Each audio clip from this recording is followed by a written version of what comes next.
નમસ્કાર વિદ્યાર્થી મિત્રો, આજે આપણે સામાજિક વિજ્ઞાન ધોરણ 6 પ્રકરણ 6 જેનું નામ છે મૌર્ય યુગ, ચંદ્રગુપ્ત અને સમ્રાટ અશોક ના વિડિયો એકમાં મળ્યા છે. મૌર્ય યુગ એટલે કે આ રાજાઓનો એક ચોક્કસ પ્રકારનો સમયગાળો હતો. એ સમયગાળામાં ઘણા બધા રાજાઓ થઈ ગયા. એમાંના આ બે રાજાઓ છે જેમણે મહત્વની કામગીરી ભારતમાં એ સમય કરી હતી, જેને કારણે આજે પણ એ રાજાઓની કામગીરી આપણે આપણા અભ્યાસક્રમમાં ભણીએ છીએ. જેમાં એક હતો ચંદ્રગુપ્ત અને બીજો હતો સમ્રાટ અશોક. આ એ જ સમ્રાટ અશોક કે જેની મુદ્રાઓ એટલે કે જે એના રાજ્યમાં ઓળખ માટે જે મુદ્રાઓ બનાવતો હતો, એ મુદ્રાઓને સીધી વિદ્યાર્થી મિત્રો આપણે આપણી રાષ્ટ્રીય મુદ્રા તરીકે સ્વીકારી છે. તમે આપણા રૂપિયાના સિક્કા ઉપર અથવા તો ચરણી નોટો ઉપર 4 સિંહોની 3 સિંહોની આકૃતિ જોવો જોઈએ. એકચ્યુઅલી 4 સિંહોની આકૃતિ છે જે પીઠ અડાડીને એકબીજાને બેઠા છે. આ આપણી રાષ્ટ્રીય મુદ્રા છે. એ મુદ્રા આપણને સમ્રાટ અશોકની રાષ્ટ્રીય મુદ્રાને આપણે સ્વીકારી છે. આ સમ્રાટ અશોક એટલો મહાન રાજા હતો કે તેની ઘણી બધી વાતો આજે પણ આપણા ભારતમાં આપણે સ્વીકારેલી છે. એટલા માટે એના કાર્યોને આપણે ભણીએ છીએ. એના વિશેનો આ પાઠ અહીં આગળ વિડીયોમાં આપણે જોવાનો છે. તો આવો જોઈએ. મૌર્ય યુગ, ચંદ્રગુપ્ત અને સમ્રાટ અશોક. રવિવાર હોવાથી સોસાયટીના સૌ બાળકો મેદાનમાં ક્રિકેટ રમવા ભેગા થયા અને તેમણે કોનું બેટિંગ પહેલાં હશે એ માટે ભવ્ય અને જલ્પે ટીમ પાડી. બેટિંગ કે બોલિંગ નક્કી કરવા માટે એમણે સિક્કો ઉછાળ્યો. હવે આ સિક્કો જે ઉછાળ્યો એમાં જલ્પ બોલ્યો કિંગ. સિક્કો હવામાંથી નીચે જમીન પર પડ્યો, કિંગ પડ્યો એટલે જલ્પે બેટિંગ માંગી. આ કિંગ પડ્યો અને જલ્પે બેટિંગ માંગી એટલે એને વિચાર આવ્યો. આ વિચાર કોને આવ્યો? તો કે બાજુમાં ઊભેલા હેતાંશને વિચાર આવ્યો ને બોલી ઉઠ્યો, સિક્કા પર આપેલી આ સિંહની આકૃતિ ક્યાંથી લીધી હશે? ભવ્યએ તેને સમજાવ્યો, સિક્કા પર આપેલી સિંહની આકૃતિ એટલે કિંગ. આ કિંગ એટલે શું? તો કે સારનાથ જે ઉત્તર પ્રદેશમાં આવેલું છે એના વિશાળ સ્તંભ પર સિંહની આકૃતિ સ્થાપિત છે અને એમાં કરવામાં આવેલી છે. આ સ્તંભને મૌર્ય વંશના સમ્રાટ અશોક દ્વારા નિર્માણ કરવામાં આવ્યો હતો. ભારતે તેને રાષ્ટ્રીય પ્રતીક તરીકે સ્વીકારેલ છે, જે તમે અહીંયા આગળ જોઈ શકો છો. આપણી રાષ્ટ્રીય મુદ્રા જે ઓરિજિનલ જ્યાં ઉત્તર પ્રદેશમાં આવેલો છે એ પણ જોઈ શકો છો. હવે જોઈએ મૌર્ય વંશ, સ્થાપક અને શાસક. જેમાં પહેલું છે ચંદ્રગુપ્ત મૌર્ય. મૌર્ય વંશના સ્થાપક, જેનો સમયગાળો હતો ઈસવીસન પૂર્વે 321 થી ઈસવીસન પૂર્વે 297 સુધી. હવે બાળપણના રાજાની રમત રમતા ચંદ્રગુપ્ત હીર પારખીને તક્ષશિલાના કૌટિલ્ય ગૌત્રના આચાર્ય વિષ્ણુગુપ્તે તક્ષશિલા લઈ જઈ તેને શાસ્ત્ર અને શસ્ત્રોની તાલીમ આપી. વિદ્યાર્થી મિત્રો, શાસ્ત્ર એટલે પુસ્તકોની અને શસ્ત્રો એટલે હથિયારની. બાળપણમાં આ રાજાની રમત રમતો હતો એટલે એને પારખી લીધો હતો અને એ આ રીતે એ તલવાર શીખતા ચલાવતા એને શીખવાડી દેવામાં આવેલો. આ તમે સિરિયલમાં પણ જોઈ શકો છો. એ જ પાત્રો છે વિદ્યાર્થી મિત્રો. આ પહેલાં સિરિયલ આવતી હતી. ચાણક્યની તાલીમની મદદ અને માર્ગદર્શનથી ચંદ્રગુપ્ત મૌર્યએ ઈસવીસન પૂર્વે 321માં નંદ વંશના અંતિમ સમ્રાટ ધનનંદને હરાવીને મગધની ગાદી સંભાળી મૌર્ય વંશની સ્થાપના કરી હતી. ચાણક્યની રાજનીતિ અને વહીવટી અંગેની કુશળતાનો સંપૂર્ણ લાભ ચંદ્રગુપ્તને મળ્યો હતો અને ચંદ્રગુપ્ત એ લાભ મેળવીને ચાણક્ય દ્વારા લખાયેલા અર્થશાસ્ત્ર નામના ગ્રંથોમાંથી તે સમયની રાજકીય, આર્થિક અને સામાજિક જીવનની માહિતી આપણને મળી રહે છે કે એ કેવી રીતે જીવતો હતો. આ પુસ્તક આજે પણ તમને લાઇબ્રેરીમાં મળી જાય. ચંદ્રગુપ્તની તમામ સિદ્ધિઓમાં ચાણક્યના મુસદ્દીગીરીવાળા માર્ગદર્શનને ઘણો મહત્વનો ભાગ ભજ્યો હતો, જે તમે સિરિયલમાં પણ વિદ્યાર્થી મિત્રો સર્ચ કરશો તો જોઈ શકશો. ગ્રીક રાજા હતો સેલ્યુક્સ નિકેતર. એને હરાવીને ચંદ્રગુપ્તે 4 પ્રદેશો મેળવી લીધા. એક કાબુલ, બીજું કંદહાર, ત્રીજું હેરાત અને ચોથું બલુચિસ્તાન. આ 4 જીતી લીધા. આ સેલ્યુક્સ નિકેતર આશ્ચર્યચકિત થઈ ગયો વિદ્યાર્થી મિત્રો. એની બહાદુરીથી એ પ્રભાવિત થઈ અને સેલ્યુક્સે પોતાની પુત્રી હેલેનાને ચંદ્રગુપ્ત સાથે પરણાવી અને ચંદ્રગુપ્ત એને ખૂબ જ ગમી ગયો. એને પરણાવી એટલું જ નહીં વિદ્યાર્થી મિત્રો, પણ પાટલીપુત્રમાં રહેતા ચંદ્રગુપ્તને ત્યાં એણે પોતાના રાજદૂત મેગેસ્થનીસને તેના દરબારમાં મોકલ્યો. આ પાટલીપુત્રમાં રોકાણ દરમિયાન મેગેસ્થનીસે લખેલ પુસ્તક જેનું નામ છે ઇન્ડિકા મેગેસ્થનીસ એમાંથી મગધ સામ્રાજ્યના પાટનગર અને એના વહીવટ વિશેની અગત્યની અને આધારભૂત જાણકારી આપણને મળે છે. જે ઓરિજિનલ પુસ્તક વિદ્યાર્થી મિત્રો કેવું છે જે તમે અહીંયા આગળ વિડીયોમાં જોઈ શકો છો. આપણી લાઇબ્રેરીમાં પણ એ છે. રાજ્ય વિસ્તાર. ચંદ્રગુપ્તે પોતાની વીરતા અને ચાણક્યની રાજનૈતિક કુશળતાથી પોતાની સત્તાની પ્રસાર એટલે કે ફેલાવો ભારતના અન્ય પ્રદેશોમાં કરી અને સમગ્ર ભારત પર એક સાર્વભૌમ સત્તા સ્થાપવાનો પ્રયત્ન કર્યો, જે તમે અહીં આગળ ભારતના નકશામાં જોઈ શકો છો. આવો જ નકશો વિદ્યાર્થી મિત્રો ચોપડીમાં પણ આપેલો છે. ઉત્તરમાં અફઘાનિસ્તાન, પેશાવર, કંદહાર લઈને પૂર્વ બંગાળન સુધી તેનું શાસન હતું. પશ્ચિમ ભારત પર એની સત્તા હતી, જે તમે અહીં આગળ જોઈ શકો છો અલગ કલરમાં, અને એ હાઇલાઇટ પણ કરવામાં આવી છે. પાટલીપુત્ર એ એની રાજધાની હતી વિદ્યાર્થી મિત્રો, ત્યાંથી આખું સંચાલન કરતો હતો. સૌરાષ્ટ્રમાં પણ તેનું શાસન હોવાનું તથા પુષ્પગુપ્ત નામના વૈશ્ય અમાત્યને ત્યાંના રાષ્ટ્રીય એટલે કે રાજ્યપાલ તરીકે નિમ્યા હોવાનો આધારોમાં જણાવેલ છે. એ પુષ્પગુપ્ત આધાર એ તમે અહીં આગળ જોઈ શકો છો, બરાબર. એના દ્વારા આપણા સૌરાષ્ટ્રમાં પણ એનું શાસન હતું એવું ખબર પડે છે. આપણા સૌરાષ્ટ્રમાં ક્યાં? તો કે આપણા સૌરાષ્ટ્રમાં આવેલ ગિરનાર અને ગિરિનગર, જે જૂનાગઢના ગિરનાર પર્વતમાંથી નીકળતી નદી પર બંધ બાંધીને પુષ્પગુપ્તે સુદર્શન તળાવનું નિર્માણ કરાવ્યું હતું. જે તળાવ આજે પણ વિદ્યાર્થીઓ મૃતપાય તરીકે છે, એટલે કે ખાડા ખાબડી થઈ ગયેલ છે. દક્ષિણ ભારતના કોંકણ, કર્ણાટક, મહારાષ્ટ્ર વગેરે પ્રદેશો પણ મગધ સામ્રાજ્યનો એક ભાગ હતા, જે અહીં આગળ તમે એરોમાં હાઇલાઇટ થતો જુઓ છો વિદ્યાર્થી મિત્રો. વાયામાં છેક પશ્ચિમ ગાંધાર, અફઘાનિસ્તાન સુધીના પ્રદેશો પણ ચંદ્રગુપ્તની સત્તા હેઠળ હતા. આમ સમગ્ર ભારત પર મૌર્ય સામ્રાજ્યની સાર્વભૌમ સત્તા પ્રવર્તી હતી. મૌર્ય સામ્રાજ્ય જે વિસ્તાર, મુખ્ય નગર અને અભિલેખો મળેલ સ્થળો છે એ નકશામાં તમે વિદ્યાર્થી મિત્રો જુઓ છો. આ તમારી ચોપડીમાં નહીં આપેલું, પણ તમને જાણવા માટે એ કહું છું. તમારે જાણવા માટેનું છે કે રાજદૂત એટલે કે એલચી એક રાજ્યનો બીજા રાજ્યમાં મોકલવામાં આવતો પ્રતિનિધિ કે જે પોતાની રાજ્યની બધી બાબતોને એ દેશમાં સંભાળે છે. આવી એલચી કચેરી, દૂતાવાસના કાર્યો વિશે તમારે જાણવાનું છે વિદ્યાર્થી મિત્રો. અહીં આગળ આપણા ભારતના દૂતાવાસ વિશે તમે જોઈ શકો છો. ચંદ્રગુપ્તે તેના જીવનનો અંતિમ સમય જૈન મુનિ ભદ્રબાહુ સાથે મૈસૂરમાં વિતાવ્યો હતો એવું કહેવાય છે. ઈસવીસન પૂર્વે 297માં તે મૃત્યુ પામ્યો. ચંદ્રગુપ્તે 24 વર્ષ રાજ્ય કર્યાનો અને છેલ્લા વર્ષોમાં તેણે જૈન ધર્મ અપનાવવાની વાત આપણા જૈન પુરાણોમાંથી મળી આવે છે, જેમાં લખેલું છે. એ જૈન પુરાણો પણ તમે અહીં આગળ જોઈ શકો છો વિદ્યાર્થી મિત્રો. એમાં આ એના છેલ્લા દિવસોમાં એણે આ ધર્મ સ્વીકાર્યો હતો એવું લખવામાં આવ્યું છે. ભારતમાં મૌર્ય વંશની સ્થાપના પહેલાંનો ઇતિહાસ આદ્ય ઇતિહાસ તરીકે ઓળખવામાં આવે છે. આદ્ય એટલે કે પહેલાંનો, બરાબર, એટલે એને આદ્ય ઇતિહાસ તરીકે ઓળખવામાં આવે છે. હવે તમને વિચાર આવે વિદ્યાર્થી મિત્રો આ બધી વસ્તુ આપણે ક્યાંથી લીધી? તો કે મૌર્ય વંશની સ્થાપનાની ચોક્કસ અને આધારભૂત માહિતી વિવિધ સ્ત્રોતોમાંથી આપણને મળી રહે છે. જે સ્ત્રોતોમાં પુસ્તકો છે અને બીજી કેટલીક વસ્તુઓ છે. ચંદ્રગુપ્ત મૌર્ય દ્વારા વિષ્ણુગુપ્ત ચાણક્યની મદદથી સ્થાપવામાં આવેલું આ મૌર્ય સામ્રાજ્ય ભારતનું પ્રથમ ઐતિહાસિક સામ્રાજ્ય કહેવાય છે વિદ્યાર્થી મિત્રો. અને એની આધારભૂત માહિતી આપણને વિવિધ પ્રકારના સ્ત્રોતોમાંથી મળે છે. તો એ કયા છે જે સ્ત્રોતોમાંથી આપણે મૌર્ય વંશની સ્થાપનાના આધારભૂત જાણી શકીએ છીએ?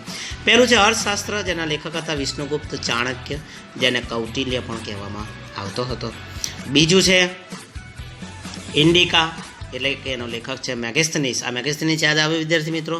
તેની પત્ની સાથે મોકલેલો એ પ્રતિનિધિ હતો. ત્રીજું દીપવંશ અને મહાવંશ, લેખક બૌદ્ધ ગ્રંથો છે જે સિલોનમાં હતા. ચોથું મુદ્રા રાક્ષસ, આ નાટક છે જેનો લેખક છે વિશાખા દત્ત. એ પણ તમે લાઈવ અહીં જોઈ શકો છો. મૌર્ય સમ્રાટોએ કોતરાવેલ શિલાલેખો, સ્તંભલેખો, ગુફાલેખો, સ્તૂપો અને વિહારો વગેરેમાંથી પણ ઐતિહાસિક માહિતી પ્રાપ્ત થાય છે વિદ્યાર્થી મિત્રો.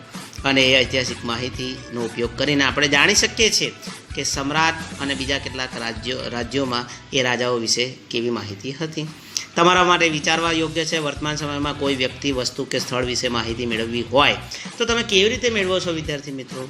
વિચારો અને એનો જવાબ તમારી જાતે જ શોધો. વિદ્યાર્થી મિત્રો, આ જવાબ તમને શોધવા માટે શાનો ઉપયોગ કરો છો? કે વર્તમાન સમયમાં ઇન્ટરનેટ, યુટ્યુબ, વર્તમાનપત્રો, વડીલો, શિક્ષકો કે કોઈ સ્થળની રૂબરૂ મુલાકાત લઈને તમે માહિતી મેળવો છો. અત્યારે તો ખાસ વિદ્યાર્થી મિત્રો તમે શું કરો તો કે ઇન્ટરનેટનો ઉપયોગ કરો અને તમને બધી જ માહિતી મળી જાય છે. ઇન્ટરનેટમાં સારનાથનો સ્તૂપ આખો તમે જોઈ શકો છો. હવે જોઈએ ગ્રાન્ડ ટ્રંક રોડ. એશિયા ખંડનો સૌથી જૂનો અને લાંબો મુખ્ય રોડ છે, જે ભારતમાં કયા આવેલો છે તમે જોઈ શકો છો, ગંગાના મેદાન આગળ.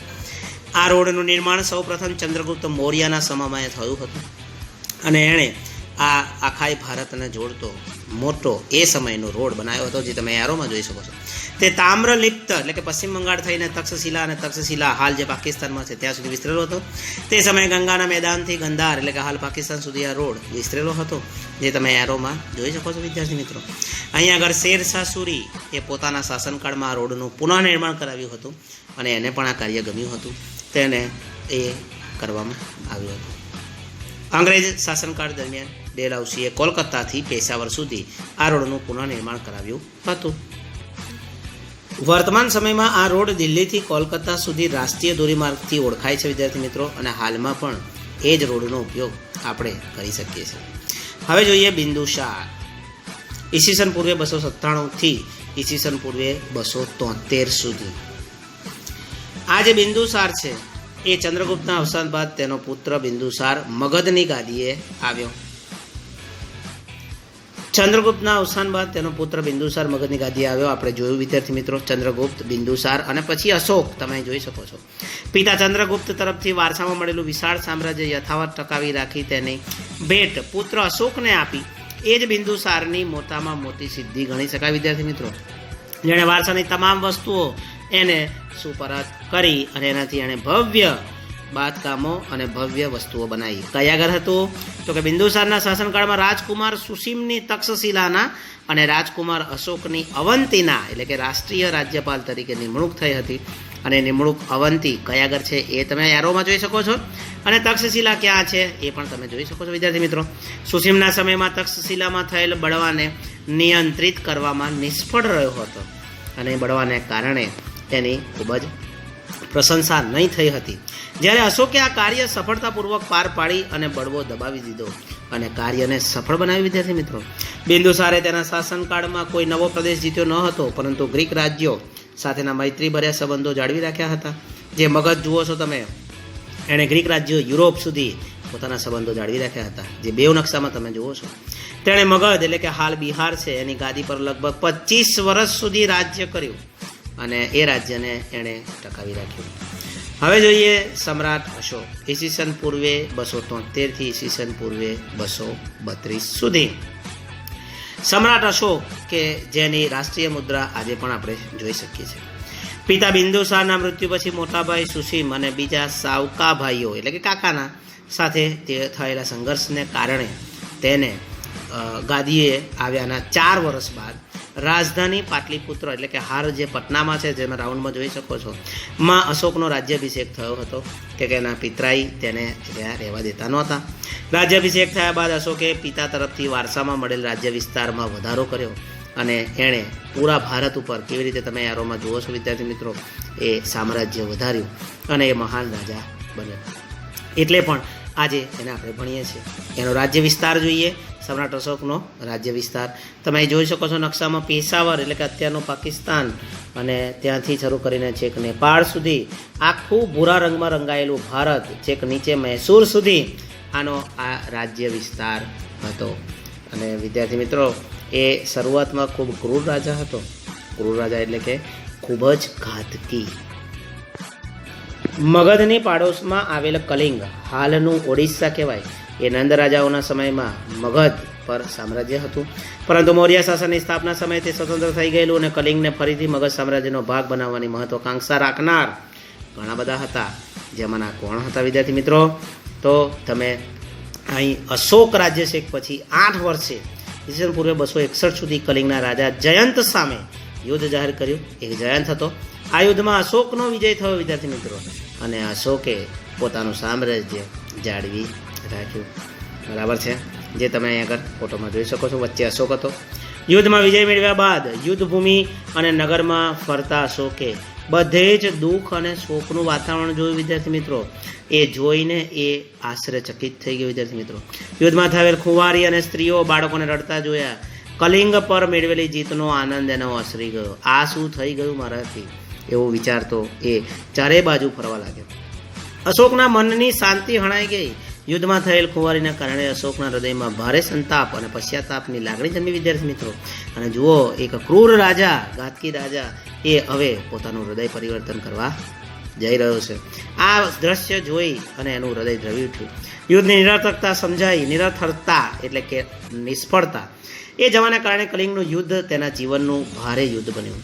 બૌદ્ધ સાધુ ઉપગુપ્તના ઉપદેશથી તેણે શસ્ત્રોનો ત્યાગ કરી અને શાસ્ત્રોનું શરણ લીધું અને બૌદ્ધ ધર્મ અંગીકાર કરી અશોક રાજદ્વારી પુરુષમાંથી ધર્માનુરાગી અશોક બની ગયો. વિદ્યાર્થી મિત્રો, જીત્યો હતો પણ તેમ છતાં એને નિષ્ફળતા જોઈ અને નિષ્ફળતાને કારણે એનું હૃદય પરિવર્તન થયું. વિદ્યાર્થી મિત્રો, જો કેટલી મોટી વાત ઇતિહાસ આપણને શીખવાડે છે. અશોક પહેલો એવો શાસક હતો કે જેણે શિલાલેખો દ્વારા પોતાનો સંદેશ પ્રજા સુધી પહોંચાડવાનો પ્રયત્ન કર્યો. વિદ્યાર્થી મિત્રો, એ શિલાલેખો લાઈવ જ્યાં આગળ સ્થાપેલા છે ત્યાંથી તમે અહીં જોઈ શકો છો. અશોકના મોટાભાગના અભિલેખોની ભાષા પ્રાકૃત અને લિપિ બ્રાહ્મી હતી, જે આપણને સમજાઈ શકે એમ નહોતી, પણ એ વખતે એને એ લોકોને સમજાવી હતી. આધુનિક ભારતની મોટાભાગની લિપિઓ બ્રાહ્મી લિપિમાંથી વિકસી છે. વિદ્યાર્થી મિત્રો, અને એને સમજવા માટે ઘણા ઇતિહાસકારો અત્યારે પણ પ્રયત્ન કરી રહ્યા છે. ઘણી બધી લિપિઓ જોઈ રહી છે આપણે. એ પ્રારંભિક બ્રાહ્મી હતી. મલયાલમ આ રીતેની છે. અહીં તમે અક્ષરની જુદી જુદી લિપિઓમાં જોઈ શકો છો. આપણી હિન્દીમાં કેવી રીતે લખાય છે તમે જાણો છો. હવે જોઈએ કલિંગના યુદ્ધનું વર્ણન કરતો અશોકનો શિલાલેખ. આ કલિંગના યુદ્ધનું વર્ણન કરતો શિલાલેખ હતો. કલિંગના યુદ્ધનું વર્ણન કરતા અશોકે પોતાના કલિંગના શિલાલેખમાં લખાયું છે કે રાજા બન્યાના 8 વર્ષ પછી મેં કલિંગ પર વિજય મેળવ્યો અને એ વિજય એ મારા જીવનનો અંતિમ વિજય હતો. લગભગ 1.5 લાખ લોકો કેદ કરાયા અને 1 લાખથી વધુ લોકો માર્યા ગયા. એનાથી મને અપાર દુઃખ થયું હતું. આ શબ્દો વિદ્યાર્થી મિત્રો બેઠે બેઠા જે લેખ પર લખ્યા છે એ તમને હું જણાવું છું. જે લેખ તમે પાછળ જુઓ છો. જે લોકો પોતાના સગા સંબંધીઓ અને મિત્રોને ખૂબ ચાહે છે તથા પોતાના દાસો અને મૃતકો પ્રત્યે દયાવાન હોય છે તે પણ યુદ્ધમાં માર્યા જાય છે. આ એને અનુભવ થયો અને એ અનુભવને કારણે એનું હૃદય પરિવર્તન થયું. વિદ્યાર્થી મિત્રો, આ મોટી વસ્તુ ઇતિહાસમાંથી આપણને જાણવા મળે છે કે યુદ્ધથી કશું મળવાનું નથી. પોતાના સ્નેહીજનોને ખોઈ બેસે છે તેનાથી મને પશ્ચાતાપ થઈ રહ્યો છે. આવું એણે સ્પષ્ટ શબ્દોમાં વિદ્યાર્થી મિત્રો લખ્યું છે. અથવા પોતાના સ્નેહીજનોને કારણે હવે ધમ્મ પાલન એટલે કે ધર્મનું પાલન કરવાનો અને અન્ય લોકોને તેનો ઉપદેશ આપવાનો નિશ્ચય એણે કરી દીધો છે અને હવે હું એ જ કરીશ એવું એણે ઠારી લીધું. હું માનું છું કે ધમ્મના માધ્યમથી લોકોના દિલ જીતવા એ જબરજસ્તીથી વિજય મેળવવા કરતાં વધારે સારું છે. જબરજસ્તીથી કોઈને હરાવીને તમે વિજય મેળવો એના કરતાં વધારે સારું છે. બરાબર, એ એને માનવું હતું. હું માનું છું કે ધમ્મના આ વિસ્તારમાં હવે મારે આ કામ કરવું જોઈએ. હું આ અભિલેખ ભવિષ્ય માટે એક સંદેશ રૂપે કોતરાવી રહ્યો છું કે મારા પછી મારા પુત્રો અને પૌત્ર પણ યુદ્ધ ન કરે અને યુદ્ધથી જે માનહાનિ થાય છે એનો હું અનુભવ આજે ખૂબ જ કડવો કરી રહ્યો છું. વિદ્યાર્થી મિત્રો, ધર્મનો ફેલાવો કેવી રીતે કરી શકાય તે અંગે તેમણે વિચારવું જોઈએ. આપણે પણ ઘણા બધા રીતે ઝઘડાઓ કરીએ છીએ, ના કરવા જોઈએ. વિદ્યાર્થી મિત્રો, આ ઇતિહાસ આપણને શીખવાડે છે. ધર્મ સંસ્કૃત શબ્દનું ધર્મનું પ્રાકૃત રૂપ છે. હવે તમે વિચારો વિદ્યાર્થી મિત્રો, કલિંગના યુદ્ધ પછી અશોકના વિચારોમાં શું પરિવર્તન આવ્યું અને કેમ આવ્યું. ગુજરાતના જૂનાગઢમાં ગિરનાર પર્વત તરફ દામોદર કુંડ જતા અશોકનો શિલાલેખ મળી આવે છે, જે પ્રાકૃત ભાષામાં લખાયેલો છે. વિદ્યાર્થી મિત્રો, અને એ તમે અહીં આગળ ફોટામાં જોઈ શકો છો કે અત્યારે એક એવું બાંધકામ કરી દેવામાં આવ્યું છે. ગુજરાતના આ જૂનાગઢ વિસ્તારમાં તમે જોઈ શકો છો. આ શિલાલેખમાં 3 રાજવીઓના લેખ છે. આ લેખ રાજા મહાક્ષત્રપ રુદ્રામાનો લેખ છે અને તેમાં એની ઘણી માહિતી છે. આ લેખમાં મૌર્ય રાજા ચંદ્રગુપ્તના રાષ્ટ્રીય પુષ્પગુચ્છ દ્વારા નિર્માણ કરવામાં આવેલ સુદર્શન તળાવ અને રાષ્ટ્રીય યવન રાજ દ્વારા સિંચાઈ માટે તેમાંથી નહેરો કાઢવાની વિગતો આપવામાં આવેલી છે, જે અત્યારે મૃતપ્રાય જોઈ શકાય છે. આગળ પણ એને જોઈ શકીએ આપણે. આ લેખમાં મૌર્ય રાજા ચંદ્રગુપ્તના રાષ્ટ્રીય પુષ્પગુચ્છ દ્વારા નિર્માણ કરવામાં આવેલ સુદર્શન તળાવ અને રાષ્ટ્રીય યવન રાજ દ્વારા સિંચાઈ 2 વાર વિદ્યાર્થીઓ મેં તમને કહ્યું આ યાદ રાખવા જેવો મુદ્દો છે. માટે જે સ્થળોએ અશોકના શિલાલેખો મળ્યા છે તેની વધુ માહિતી માટે તમે નકશો 6.2નો અભ્યાસ કરશો તો તમને એની ખબર પડશે. તો આ ચંદ્રગુપ્ત દ્વારા મૌર્ય યુગની શરૂઆત, જેની રાજ્ય વ્યવસ્થા કેવી હતી, આપણા ભારતમાં કયા કયા વિસ્તારોમાં એ પ્રસરેલો હતો એની માહિતી પણ જોઈએ આપણે ભારતના નકશા દ્વારા. એને કેવા રસ્તાઓ બંધાયેલા, કેવો સ્ત્રોત હતો કે જે સ્ત્રોત દ્વારા આપણને આ બધી માહિતી મળી. બરાબર, એ માહિતીનો સ્ત્રોત આપણો વિદેશનો પણ હતો અને આપણા ભારતમાંથી પણ કેટલાક આપણા જે પુસ્તકો છે એ પુસ્તકો દ્વારા આપણને આ માહિતી મળી, જેના દ્વારા આપણે આ પ્રકરણની માહિતી મેળવી. બરાબર, હવે અહીંયા વિડીયો પૂર્ણ કરીએ છીએ. આગળના વિડીયોમાં આપણે આ પ્રકરણની હજુ રસપ્રદ માહિતી વધારે સારી રીતે તમને યાદ રહે તેવી રીતે ભણીશું, જેથી તમારે એ વિડીયો 2 વાર જોવાના છે, જેથી તમને આ રસપ્રદ માહિતી એ રચનાત્મક રીતે હું આપું છું, જેથી તમને યાદ રહી જાય. અને યાદ રહેશે વિદ્યાર્થી મિત્રો તો પરીક્ષામાં તમે સારા માર્ક લાવી શકશો. તો એ વિડીયો આપણે પૂર્ણ કરીએ છીએ. આવજો વિદ્યાર્થી મિત્રો.